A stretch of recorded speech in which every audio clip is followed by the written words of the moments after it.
ये तो सब झूठा सपना है, ये तो सब झूठा सपना है, कुछ तेरा नाम मेरा मूरत बन दे, क्या है रिजल्ट तेरा, ओ तेरा,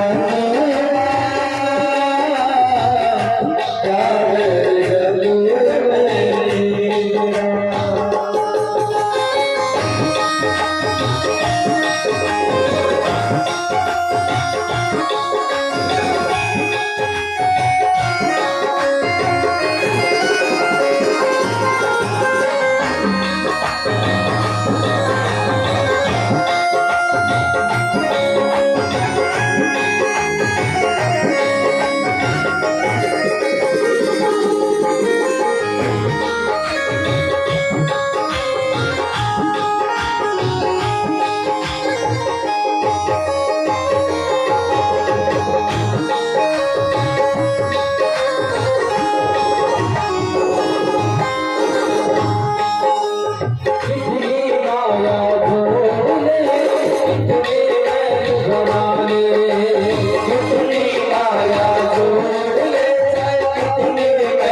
तेरा।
गुरु श्याम सुंदर भगवान की जय जय श्री राधे श्याम।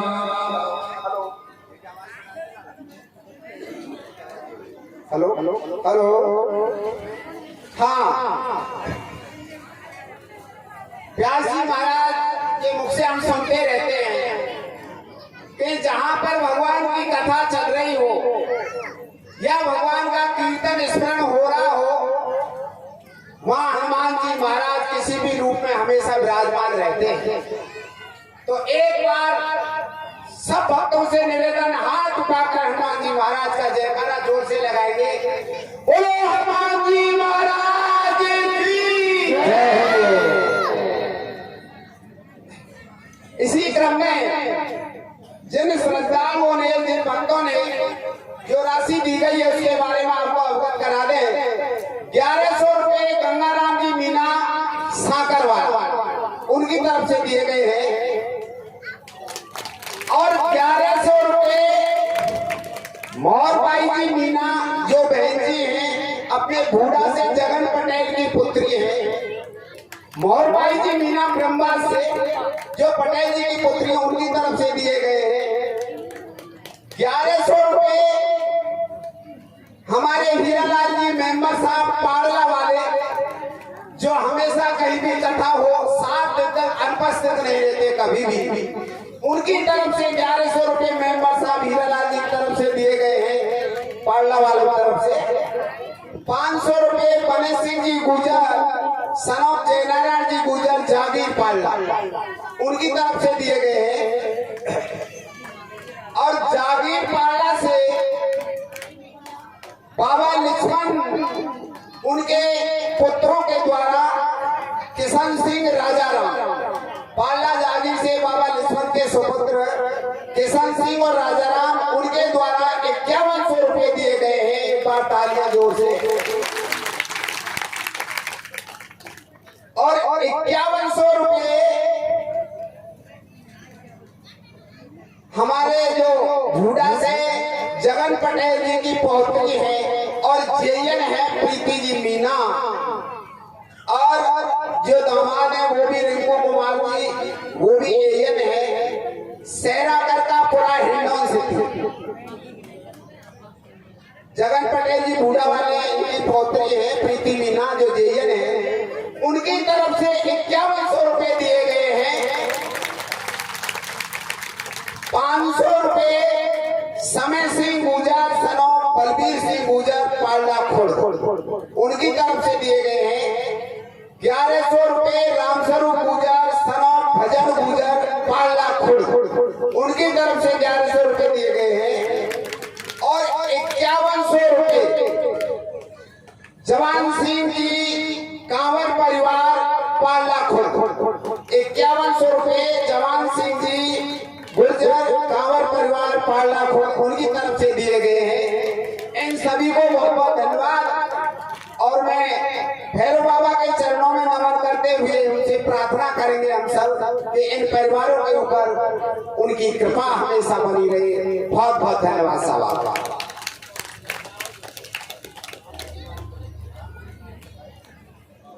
हाँ, इसी क्रम में राम सिंह जी कारीगर ढूढ़ा, उनकी तरफ से 210 रुपए दिए गए हैं।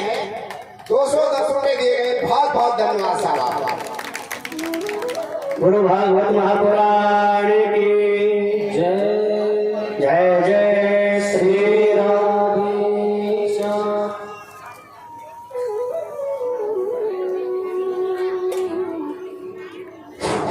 हाँ, एक सूचना और मैं पहुंचा दूं। 5100 रुपए हमारे व्यास जी महाराज प्रदीप जी शास्त्री जो आपके सामने विराजमान हैं, 5100 रुपए हमारे व्यास जी महाराज प्रदीप जी शास्त्री जो आपके सामने विराजमान हैं, इनकी तरफ से 5100 राशि दी गई है। एक बार तालियों से व्यास जी महाराज का स्वागत हो।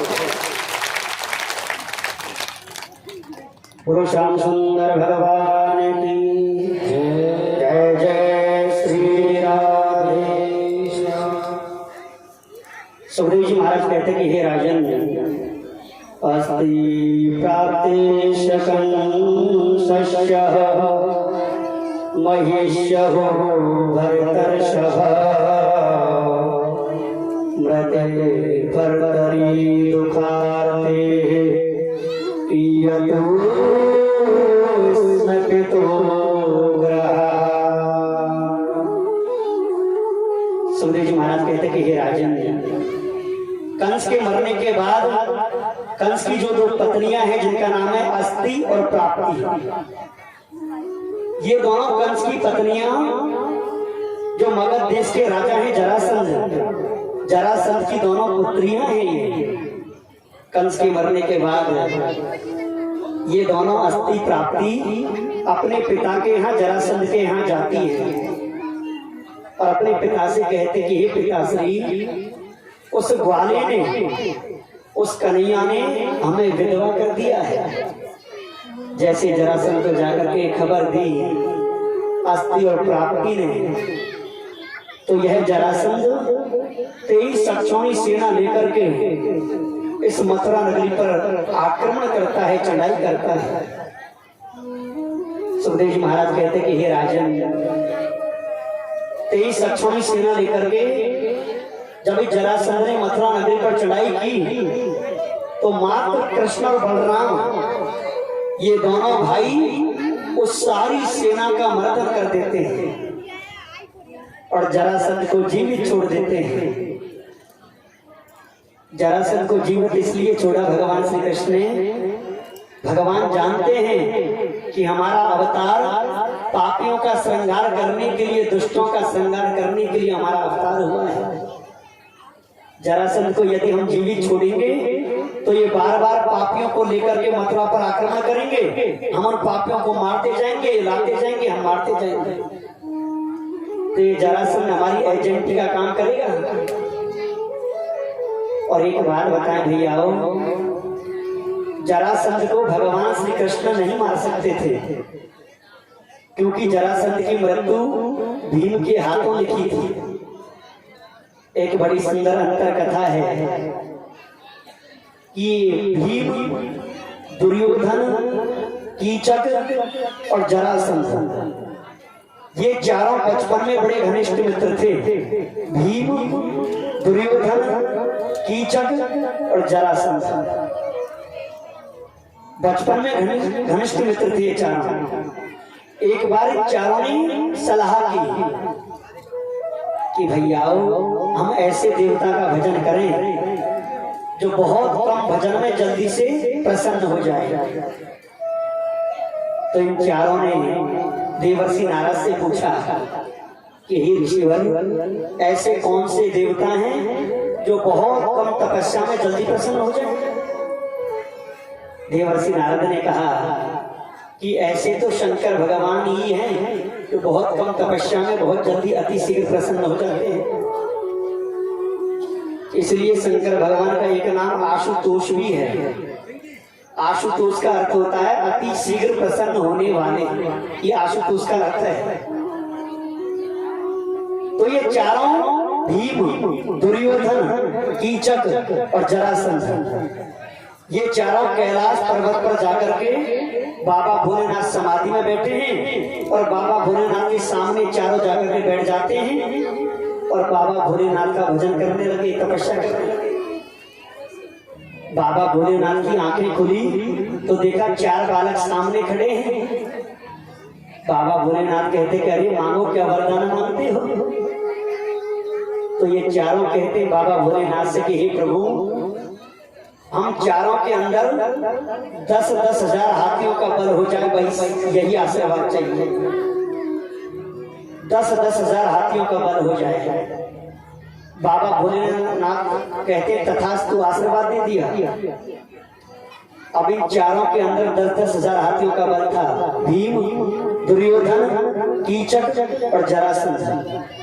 अब ये चारों आशीर्वाद लेकर के जैसे कैलाश पर्वत से नीचे उतर करके आए और जैसे कैलाश पर्वत की तलहटी में आए, ये आपस में चर्चा करने लगे चारों कि देखो भैयाओ, इस पृथ्वी का दूसरा नाम है मृत्यु लोक, और इस पृथ्वी को मृत्यु लोक इसलिए कहते हैं, यहाँ जो भी जन्मा है एक दिन उसकी मृत्यु अवश्य होनी है। तो हम चारों की भी मृत्यु एक दिन अवश्य होनी है। तो हम लगे हाथ बाबा भोलेनाथ से ये भी पूछ लेते कि हमारी मृत्यु किसके हाथ में होगी। तो ये चारों कहने लगे कि चलो भैया वापस चलते हैं और बाबा भोलेनाथ से बात पूछने आते हैं कि हमारी मृत्यु किसके हाथ में होगी। जब ये वापस जाने लगे तो ये जो भीम है, ये भीम बचपन से ही ज्यादा खाता था, ज्यादा मोटा था ये भीम कहता है तीनों से, देखो भैयाओ, मैं तो एक बार चढ़ने और उतरने में थक गया हूँ। अब मेरे शरीर में इतनी सामर्थ्यता नहीं है कि मैं वापस कैलाश पर्वत पर चढ़ के चलूं, इतनी सामर्थ्यता नहीं है। मैं ऐसा करता हूँ भैयाओ, मैं इस कैलाश पर्वत की तलहटी में बैठ जाता हूँ, तुम तीनों चले जाओ पूछने के लिए, और लगे हाथ मेरी भी पूछ लेना। अब ये तीनों शंकर भगवान के पास में पहुंचे हैं, कीचक, दुर्योधन और जरासंध। बाबा भोलेनाथ कहते कि अरे तुम अभी अभी आशीर्वाद लेकर गए थे, ये वापस कैसे आ गए। तो ये तीनों कहते कि प्रभु, हम ये जानने के लिए आए हैं कि हमारी मृत्यु किसके हाथों होगी। बाबा भोलेनाथ कहते कि अरे तुम पहले आए थे जब तो 4 थे, अब 3 ही लगे और चौथा कहाँ है। तो तीनों कहते हैं प्रभु, वो चौथा है ना जो ज्यादा मोटा है, ज्यादा खाता है, इसलिए वो कैलाश पर्वत की तलहटी में रुक गया है प्रभु। तो बाबा भोलेनाथ कहते कि जाओ, जो रुक गया है वही तुम तीनों को मारेगा, जाओ यहाँ से। अब जैसे कहा कि जो रुक गया है वही तुम तीनों को मारेगा। अब भीम की पूछने कहाँ फुरे उनको, वो मुंह लटका करके वहां से चल देते हैं और आपस में चर्चा करते हैं कि भैया, यदि भीम हमसे पूछेंगे तो हमको यहाँ झूठ बोलना है। यदि हमने भीम से कह दिया कि हमारी मृत्यु तेरे हाथों लिखी है, तो कहीं ऐसा नहीं हो ये भीम हमारा अभी राम नाम सत्य करते हैं। तो जब ये भीम के पास में आए तो भीम ने कहा भैया क्या हुआ, मेरी भी पूछी होगी, बता दो। तो ये तीनों झूठ बोल जाते हैं। भीम से कहते अरे भीम क्या बताएं दे। जब हम बाबा भोलेनाथ के पास में गए तो बाबा भोलेनाथ अपने किसी भक्त को दर्शन देने के लिए चले गए थे, मिले ही नहीं यहाँ, ये झूठ बोले। तो इन तीनों को भीम ने मारा था, कीचक, दुर्योधन और जरासंध। सुखदेव जी महाराज कहते कि राजन, आज जब जरासंध ने मथुरा नगरी पर 30 अक्षौणी सेना लेकर के जब चढ़ाई की, तो भगवान श्री कृष्ण जरासंध को कैसे मार सकते थे, क्योंकि जरासंध की मृत्यु तो भीम के हाथ में थी। जरासंध को जीवित छोड़ दिया और इस जरासंध ने 17 बार आक्रमण किया मथुरा नगरी पर, 17 बार। और जब 18वीं बार कालीवन नाम के दैत्य को आगे करके जब आक्रमण किया, तो मुचकुंद के द्वारा कालीवन नाम के दैत्य का वध करवाया। और जब 18वीं बार आक्रमण किया मेरे प्रभु, तो भगवान रातों रात विश्वकर्मा से कहते करे विश्वकर्मा, इस समुद्र के अंदर बड़ी सुंदर नगरी का निर्माण करो। रातों रात ये विश्वकर्मा समुद्र के अंदर 30 योजन की एक सोने की बड़ी सुंदर नगरी का निर्माण करते हैं। 30 योजन, 12 योजन जल के अंदर और 18 योजन जल के बाहर थी ये दिव्य नगरी, जो विश्वकर्मा ने रातों रात इसका निर्माण किया। और जब 18वीं बार आक्रमण किया जरासंध ने, तो आज मेरे गोविंद कन्हैया रण को छोड़ करके उस दिव्य नगरी में छोड़ करके जाकर के बैठ गए। आज भगवान रण छोड़ करके भागे तो मेरे कन्हैया का नाम पड़ गया रणछोड़ भगवान। रणछोड़ भगवान की जय जय श्री राधे। सारे मथुरावासी सोए मथुरा में और जगे उस दूसरी नगरी में। जैसे ही आंखें खुली तो ये मथुरावासी कहने लगे कोई द्वार है, इसका दरवाजा कहाँ है, इसका दरवाजा कहाँ है। तो उस नगरी का नाम पड़ गया द्वारिका और भगवान श्री कृष्ण द्वारकाधीश कहलाए। बोले द्वारकाधीश भगवान की जय जय श्री राधे। सुखदेव जी महाराज कहते कि हे राजन, भगवान श्री कृष्ण जब द्वारका में पधारे हैं तो उनकी उम्र है 25 वर्ष। 25 वर्ष के हैं कन्हैया। जब कन्हैया 5.5 वर्ष के थे तो गोकुल से वृंदावन पधारे थे, और कन्हैया जब 11.5 वर्ष के हुए तो वृंदावन से मथुरा पधारे, और आज जब कन्हैया 25 वर्ष के हुए तो मथुरा से द्वारका में पधारे। सुखदेव जी महाराज कहते कि हे राजन, कुकुटनी की एक पुत्री थी जिसका नाम था रेवती। इस रेवती के साथ में दाऊ भैया का बलराम जी का विवाह हुआ। अब कन्हैया 25 वर्ष के हो गए हैं, कन्हैया भी विवाह के योग्य हो गए हैं। अब कन्हैया भी विवाह करना चाहते हैं, और विवाह तो करना चाहते हैं भैया, लेकिन कन्हैया विवाह कैसे करें, शादी कैसे करें। कोई आकर के राम राम तक नहीं करता, और कोई आकर के राम राम भी कैसे करें। कन्हैया का जो पिछला रिकॉर्ड है सब खराब है।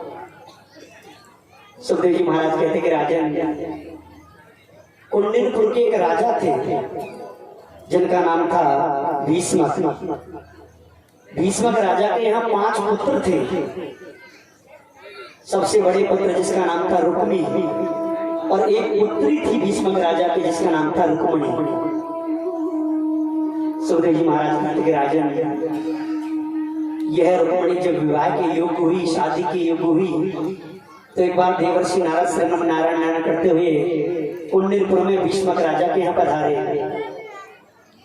भीष्मक राजा देवर्षि नारद का बड़ा सुंदर स्वागत करते हैं, सम्मान करते हैं, और भीष्मक राजा कहते हैं देवर्षि नारद से कि ऋषिवर, आप इस पृथ्वी पर विचरण करते रहते हैं, हमारी पुत्री रुक्मणी विवाह के योग्य है, तो हमारी पुत्री के लिए कोई अच्छा सा सुयोग्य वर दिखाई बताइए ना, जिसके साथ में हम अपनी पुत्री रुक्मणी का विवाह करें।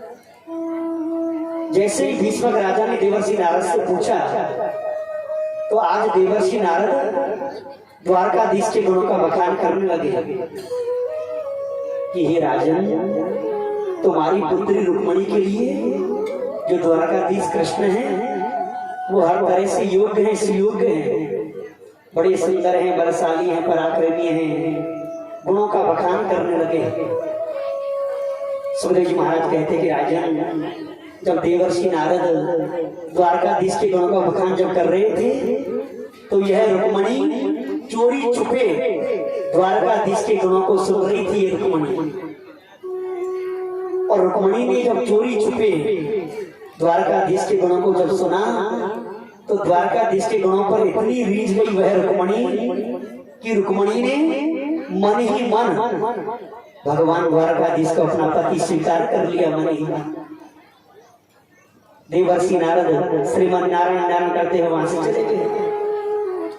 अब भीष्मक राजा के बड़े पुत्र हैं जिनका नाम है रुक्मी।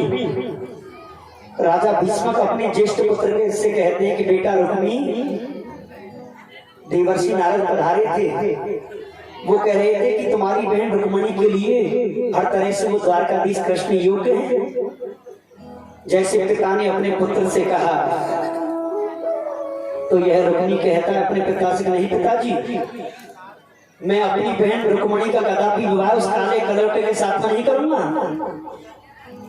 अरे वो रंग का काला है, काला न उसके पिता का पता न उसकी माँ का पता। कोई कहते हैं उसके पिता नंद है, कोई कहता है उसका पिता वसुदेव है, कोई कहता है उसकी माँ यशोदा है, कोई कहता है उसकी माँ देवकी है। न पिता का ठिकाना न माँ का ठिकाना। और वो माखन चोर चोरों का सरदार और रण छोड़ बड़ा कायर। जब 18वीं बार आक्रमण किया जरासंध ने, तो रण को छोड़ करके द्वारका में छुपे बैठे ऐसा कायर। और वह रुक्मी कहता है कि नहीं पिताश्री, मैं अपनी बहन रुक्मणी का विवाह कदापि उस काले कलौटे के साथ नहीं करूंगा। यदि मैं अपनी बहन का विवाह करूंगा तो चेदी नरेश दमघोष के जो पुत्र हैं शिशुपाल, शिशुपाल के साथ में अपनी बहन रुक्मिणी का विवाह करूंगा। कहते हैं भैया आओ, जब बेटे बड़े हो जाते हैं ना तो फिर प्रथाओं की घर में नहीं चलती है। यह रुक्मिणी का भाई रुक्मी शिशुपाल के पास में जाता है और शिशुपाल के जाकर तिलक कर देता है। रुक्मिणी का संबंध तय हो गया शिशुपाल के साथ में। रुक्मिणी का संबंध तय हो गया मेरे प्रभु शिशुपाल के साथ।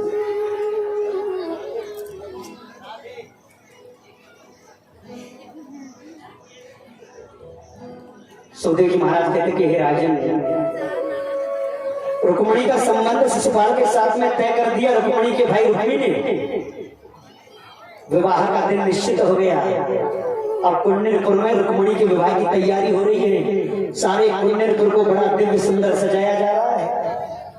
इधर ये रुक्मिणी एक कक्ष में पड़ी हुई है, एक कमरे में पड़ी है। रुक्मिणी लेटी हुई है और रो रही है ये रुक्मिणी। तो जब यह रुक्मिणी एक कक्ष में लेटी हुई रो रही है तो रुक्मिणी के पास में रुक्मिणी की भाभी पहुंचती है और रुक्मिणी की भाभी कहती कि अरे रुक्मिणी, तुम क्यों रो रही हो? शायद तुम इसलिए रो रही हो कि अब तुम्हारा विवाह हो जाएगा, हमसे बिछुड़ जाओगी, इसलिए शायद रो रही हो। तो रुक्मिणी कहती कि भाभी, अपनों से बिछड़ने का तो प्रत्येक कन्या को बड़ा दुख होता है, लेकिन मुझे एक दूसरा भी दुख है। भाभी कहती है कि अरे रुक्मिणी, कौन सा दुख? तो रुक्मिणी कहती है कि भाभी क्या बताऊं, मेरे जो गुरुजी हैं देवर्षि नारद, मैंने उनकी अमृतमय वाणी से द्वारकाधीश के गुणों को सुना तो मैं द्वारकाधीश के गुणों पर इतनी रीझ गई कि मैंने मन ही मन द्वारकाधीश को अपना पति स्वीकार कर लिया। भाभी, अरे भाभी, मैं यदि विवाह करूंगी तो द्वारकाधीश के साथ में करूंगी, मैं अपने प्राणों को त्याग दूंगी, लेकिन शिशुपाल के साथ में विवाह नहीं करूंगी। भाभी कहती है रुक्मिणी से, क्यों री रुक्मिणी, क्या द्वारकाधीश को इस बात की खबर है, सूचना है कि तुम उनसे विवाह करना चाहती हो, शादी करना चाहती हो? रुक्मिणी कहती है कि भाभी मुझे नहीं पता, उनको खबर है कि नहीं है। तो भाभी कहती है रुक्मिणी से, क्या री रुक्मिणी, तुम ऐसा करो, द्वारकाधीश के लिए पत्र लिखो। रुक्मिणी द्वारकाधीश के लिए एक पत्र लिखती है और एक ब्राह्मण को बुलाती है और उस ब्राह्मण को उस पत्र को देती है और कहती कि हे ब्राह्मण देवता, इस पत्र को द्वारका में लेकर के द्वारकाधीश को जाकर के दे। सुखदेव जी महाराज कहते कि हे राजन, रुक्मिणी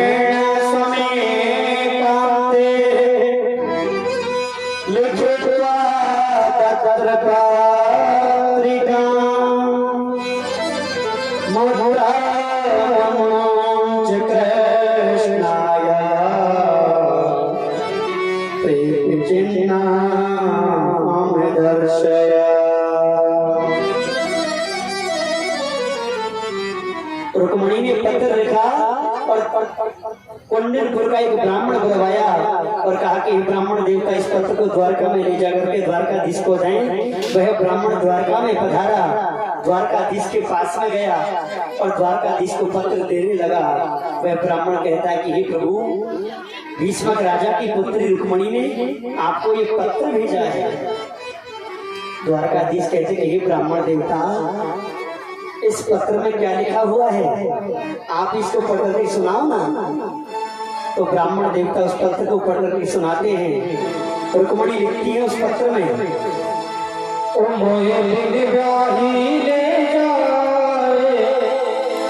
ले जाए कह दीजो बंसी बारे से,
द्वारकाधीश भगवान की जय जय श्री राम।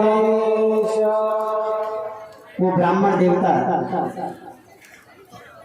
हेलो हेलो, हाँ पहले मैंने आपको बता दिया था, फिर भी स्मरण दिला दूं कि पहले भी ब्राह्मण परिवार की ओर से व्यास जी महाराज के जो चाचा जी गिरिराज प्रसाद जी जेमनी सनौ पंडित रामस्वरूप जी जेमनी पाड़ला वाले, उन्होंने भी 1 लाख रुपए दिए थे। और उसी क्रम में इसी परिवार से हमारे व्यास जी महाराज ने भी 5100 रुपए प्रदीप जी शास्त्री सनौ बाबूलाल जी जेमनी पाड़ला, इनकी तरफ से 5100 रुपए दिए गए हैं। 1100 रुपए लोहड़े राम जी शिवराम जी मीना साकरवाड़ा, इनकी तरफ से दिए गए हैं। और 5100 रुपए जल सिंह जी विजेंद्र सिंह जी सनौप केदार गुजर पाड़ला कांवर परिवार में से हैं। जल सिंह विजेंद्र सिंह जी सनौप केदार गुजर पाड़ला इनकी तरफ से 5100 रुपए दिए गए हैं। और एक पीपा भी भरतलाल जी मीना सनौप स्वर्गीय भम्बूराम जी मीना, एक पीपा भी दिया गया है। भरतलाल जी मीना सनौप स्वर्गीय भम्बूराम जी मीना भूरा वालों की तरफ से 500 रुपए प्रहलाद जी मीना सनौप गोपी जी मीना पाड़ला, उनकी तरफ से 500 रुपए दिए गए हैं। और शायद मैंने पहले बोल दिए होंगे 1100 रुपए रामस्वरूप गुजर सनौप भजन गुजर पाड़ला खोड़, इनकी तरफ से दिए गए। बहुत बहुत धन्यवाद। गुरु भागवत महापुराण की जय जय श्री राम। तो वो ब्राह्मण देवता भगवान द्वारकाधीश को पत्र पढ़ करके सुनाते हैं। रुक्मणी ने इस पत्र में 7 श्लोक लिखे हैं। रुक्मणी लिखती है इस पत्र में, श्रुत्वा भुवन सुंदर सर्वगाते निर्विशेष कर हरितो तापम रूपम दृशां दृश्यमता अखिलातिलाभम त्वय्याच्युता विशचिचे तम पात्र में। रुक्मणी ने भगवान द्वारकाधीश को जो संबोधन लिखा, वो संबोधन लिखा भुवन सुंदर, श्रुत्वा गुणान भुवन सुंदर सणवतांते, कि हे भुवन सुंदर, मैंने आपके गुणों को अपने गुरु देवर्षि नारद की अमृत में वाणी से सुना, तो मैं आपके गुणों पर इतनी रीझ गई कि मैंने मन ही मन आपको अपना पति स्वीकार कर लिया। मेरा भाई रुक्मी मेरा विवाह शिशुपाल के साथ में करना चाहते हैं। हे भुवन सुंदर, तुम आकर के मेरा हरण करके ले जाएं। यदि आपने आने में देरी की, आप यदि नहीं आए तो मैं अपने प्राणों को त्याग दूंगी, लेकिन शिशुपाल के साथ में नहीं जाऊंगी। और रुक्मणी ने पत्र में यह भी लिखा कि हे भुवन सुंदर, हमारे कुल की मर्यादा कि विवाह से पहले गिरजा पूजन के लिए, गौरी पूजन के लिए मंदिर जाया जाता है। मैं उसी क्रम में महलों से बाहर गिरजा पूजन के लिए मंदिर को जाऊंगी, और वही मंदिर में आकर के मेरा हरण करके ले जाना। आने में देरी ना करें, समय ज्यादा नहीं है। भगवान सुन, ब्राह्मण देवता ने पत्र पढ़ करके सुनाया है, और ब्राह्मण देवता कहते हैं भगवान द्वारकाधीश से कि प्रभु अब मैं चलता हूँ। द्वारकाधीश कहते हैं चलता नहीं, चलते हैं, ज्यादा समय नहीं है, हम भी साथ में चलते हैं। अपने सारथी से कहा रथ को सजाया, और भगवान द्वारकाधीश रथ पर आरूढ़ हुए, ब्राह्मण देवता को साथ में बिठाया, और सारथी से कहा कि अब आकाश मार्ग से चलने दो रथ को। आकाश मार्ग से होकर के रथ जाता है। इधर शिशुपाल दूल्हे बन करके आ गए हैं शिशुपाल कुंडलपुर में। शिशुपाल सेहरा सजा करके आ गए हैं कुंडलपुर में। शिशुपाल कहते हैं रुक्मणी के भाई रुक्मी से कि अरे रुक्मी, हमें अभी अभी सूचना लगी है कि तुम्हारी बहन रुक्मणी द्वारकाधीश उस कन्हैया को अलग अलग को चाहती है।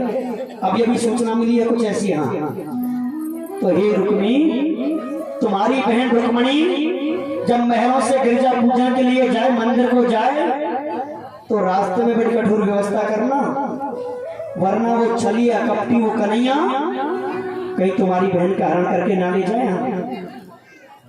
शिशुपाल कहते हैं रुक्मणी के भाई रुक्मी से, रुक्मी कहते चिंता ना करो शिशुपाल, महलों से लेकर के मंदिर तक रास्ते के दोनों तरफ हमारे जो सैनिक हैं ना, वो एक दूसरे का हाथ पकड़ करके खड़े हुए हैं। अरे वो कन्हैया तो का वो पक्षी भी उसमें अंदर प्रवेश नहीं कर सकता, इतनी कठोर व्यवस्था है, चिंता ना करो। हाँ, सुखदेव जी महाराज कहते कि हे राजन, वह रुक्मणी अपने सखियों के साथ में, जो सखियां मंगल गीत गा रही हैं, और वह रुक्मणी गिरजा पूजन के लिए, गौरी पूजन के लिए मंदिर की तरफ जा रही है। मंदिर में पहुंची रुक्मणी, माँ गौरा का पूजन किया, और माँ गौरा से यही आशीर्वाद मांगा कि हे माँ, वो द्वारकाधीश कृष्ण यहाँ पधार करके मेरा हरण करके ले जाएं, बस यही आशीर्वाद मांगा।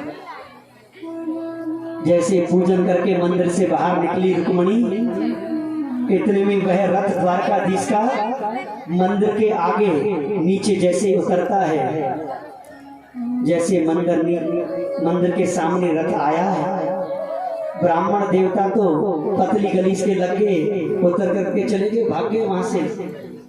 और भगवान द्वारकाधीश ऐसी माया खेलते हैं, वहां जितने भी सैनिक खड़े हैं वो भगवान द्वारकाधीश की चितवन को देख करके सारे सैनिक मोहित मुग्ध हो जाते हैं। एक सैनिक कहता है देखो भैया, ये रथ पर बैठ करके आए, कितने सुंदर हैं ये। भगवान द्वारकाधीश रथ से नीचे उतरे, रुक्मणी की तरफ चलने लगे। एक दूसरा सैनिक कहता है देखो भैया, कितनी सुंदर चाल है इनकी, चाल तो देखो। सारे सैनिक भगवान की चितवन को देख करके मोहित हो गए और ये भूल गए कि हम यहाँ क्यों खड़े हैं, ये भूल गए सब। भगवान द्वारकाधीश रुक्मणी के पास में पहुंचते हैं, रुक्मणी को अपनी गोद में लेते हैं। एक तीसरा सैनिक कहता है कि इन दोनों की जोड़ी को देखो भैया, कितनी सुंदर जोड़ी है इन दोनों की। भगवान द्वारकाधीश रुक्मणी को रथ में बिठाते हैं, स्वयं रथ पर बैठते हैं। सारथी से कहा कि अब रथ को चलने दो, और जैसे रथ वहां से बाहर निकला, सारे सैनिकों को होश आया, भैया काहे की सुंदरता, काहे की चाल, काहे की जोड़ी। वो तो द्वारकाधीश कन्हैया थे जो रुक्मणी को ले गए, हल्ला हो गया सारे कुंडल। जैसे सारे कुंडलपुर में हल्ला हुआ, शिशुपाल कहता है रुक्मणी के भाई रुक्मी से, कह रही रुक्मी क्या हुआ, मैंने तुमसे कहा था बड़ी कठोर व्यवस्था करना, क्या हुआ तुम्हारी कठोर व्यवस्था कहाँ। जैसे शिशुपाल ने कहा रुक्मी से, तो वह रुक्मी सभा में खड़ा होकर के संकल्प लेता है, आहत्या समरे कृष्णम आपत्युः चरोमणि कुंडिनं प्रवेशामि सत्यं एतत् ब्रवीमि।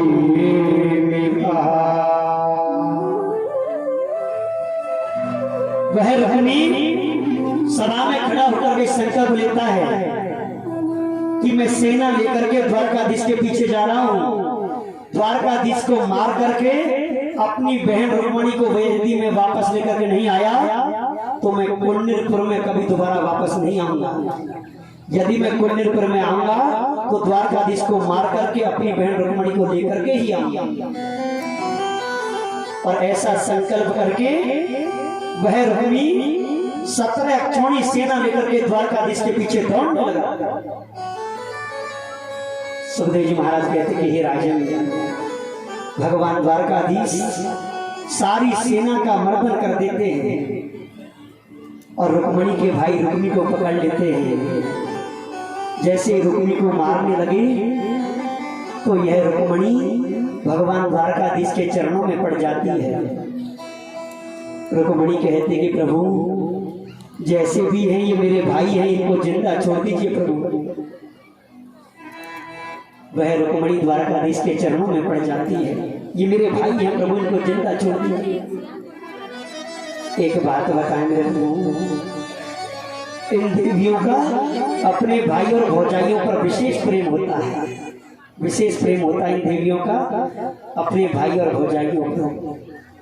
आजकल वाले ये मांगने वाले हैं ना, ये मांगने वाले भी इतने चतुर हो गए हैं, किसी दरवाजे पर जाते हैं मांगने के लिए तो कहते हैं कि अरे मैया लइयो तेरे भाई भौजाई बने रहे। अब जैसे देवियां सुनती हैं भाई भौजाई बने रहे तो हमारी माताएं जम के लेकर के आती हैं, जम के डालती हैं। और यदि मांगने वाला कह दे कि अरे मैया लइयो तेरे सास ससुर बने रहे तो हमारी देवियां कहती हैं आगे फूटिया कुछ नहीं मिलने वाला।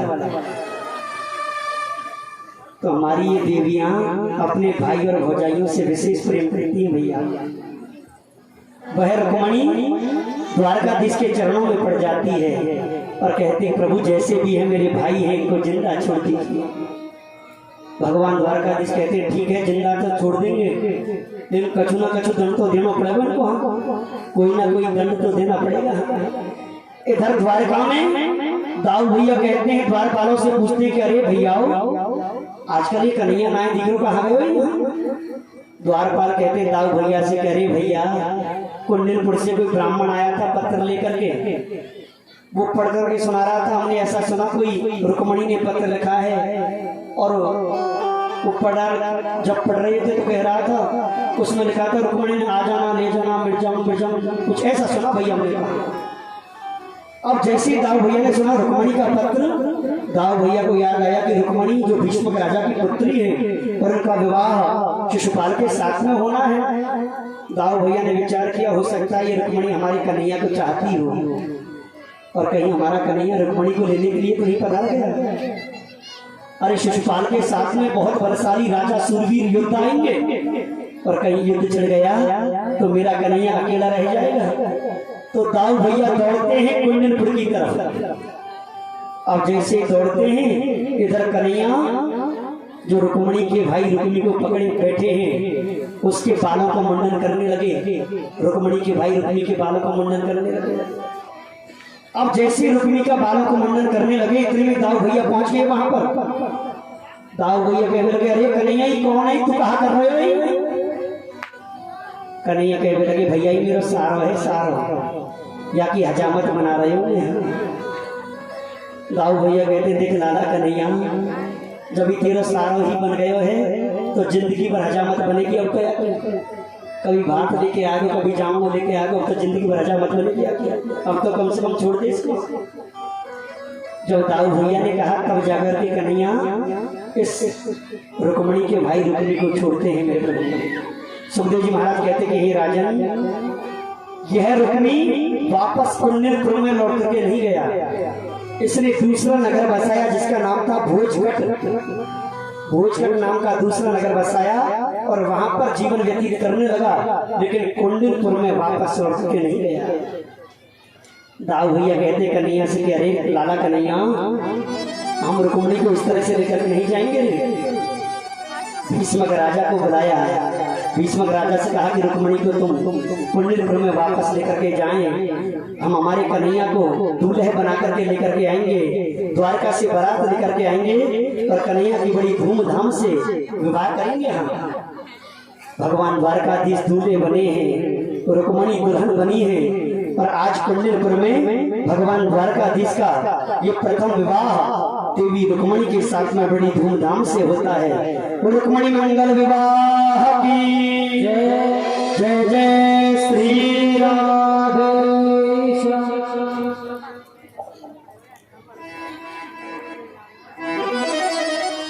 आइए सत्संग प्रेमियों आज कथा को यहीं पर विराम। कल कथा में हम लोग भगवान द्वारकाधीश के अन्य विवाहों की कथा श्रवण करेंगे, सुदामा चरित्र का श्रवण करेंगे और कल सुखदेव जी महाराज की विदाई है। कल हमारी कथा का विसर्जन दिवस है तो कल सभी भक्त लोग अधिक से अधिक संख्या में ठीक 11 बजे पधारेंगे और बड़ी सुंदर झांकी भगवान द्वारकाधीश रुक्मणी जी की बड़ी सुंदर झांकी आप सभी भक्त लोग इस मंगल में झांकी का दर्शन करेंगे और भजनों का आनंद लेंगे। द्वारकाधीश भगवान की जय जय श्री राधे।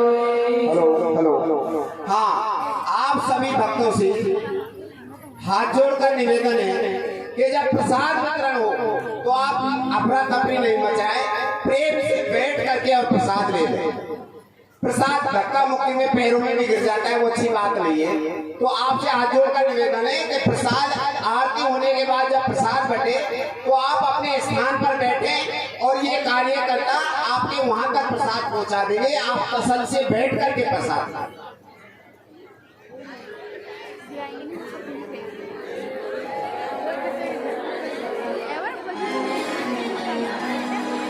आओ मेरी सखियों मुझे मेहंदी लगा दो, मेहंदी लगा दो मुझे ऐसी सजा दो, मुझे श्याम सुंदर की दुल्हन बना दो, मुझे श्याम सुंदर की दुल्हन बना दो, मुझे श्याम सुंदर की दुल्हन बना दो, मुझे श्याम सुंदर की दुल्हन बना दो, मुझे श्याम सुंदर की दुल्हन बना दो। आओ मेरी सखियों मुझे मेहंदी लगा दो, आओ मेरी सखियों मुझे मेहंदी लगा दो, मेहंदी लगा दो मुझे ऐसी सजा दो,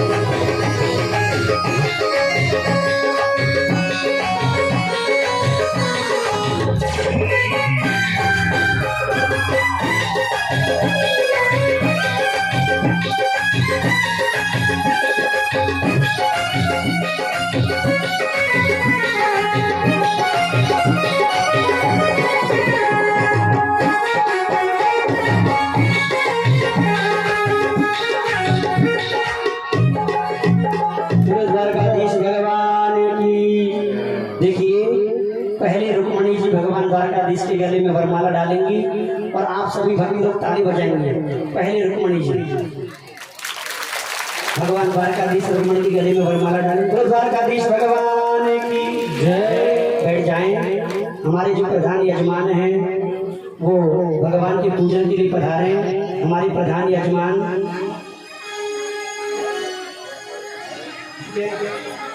बाबा कहाँ हैं? बाबा हेलो।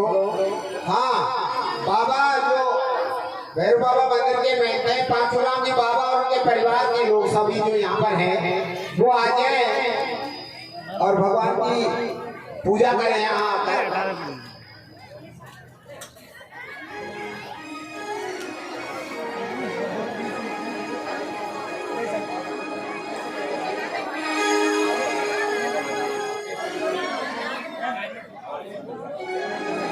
हड़गाम में तो गए थोड़े स्टैंड से हटाया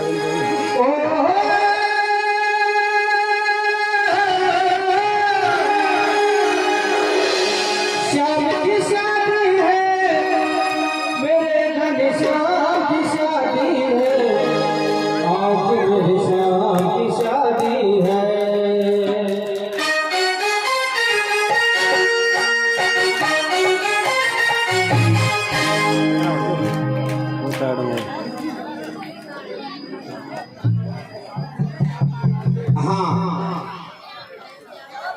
मुख्य यजमान के बाद आप सभी भक्त भगवान का चरण स्पर्श करें और भेंट करना चाहें वो भगवान की भेंट करें।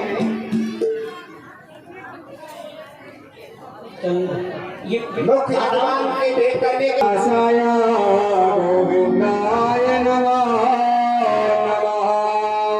श्री विभूषित करा नवनील दाभा, पीतांबरा तरुण पूर्णेन्दु सुंदर मुखा दरविंद नेत्रा, कृष्णात् परं किमपि त्वमहं न जाने।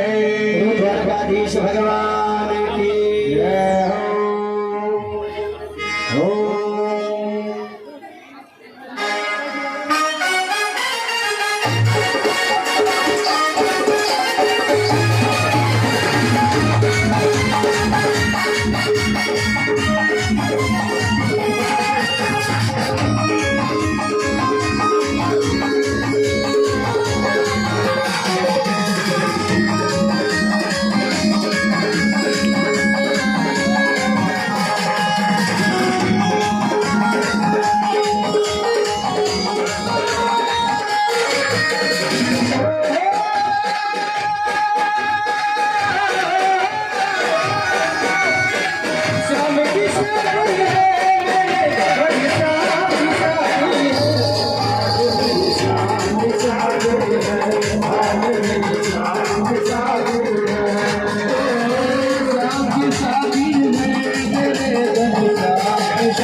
रह रहे हैं, जो माताएं पूजन करने वाली रह रही हैं, कन्यादान करने वाली रह रही हैं, वो आ जाए। इस मंदिर की बाद में आरती होगी। श्री राधे। थोड़ा साइड में हट जाए आप लोग, जो कर चुके कन्यादान थोड़ा साइड में हो जाए, पीछे वाले को जगह दे आने के। श्री राधे।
बड़ा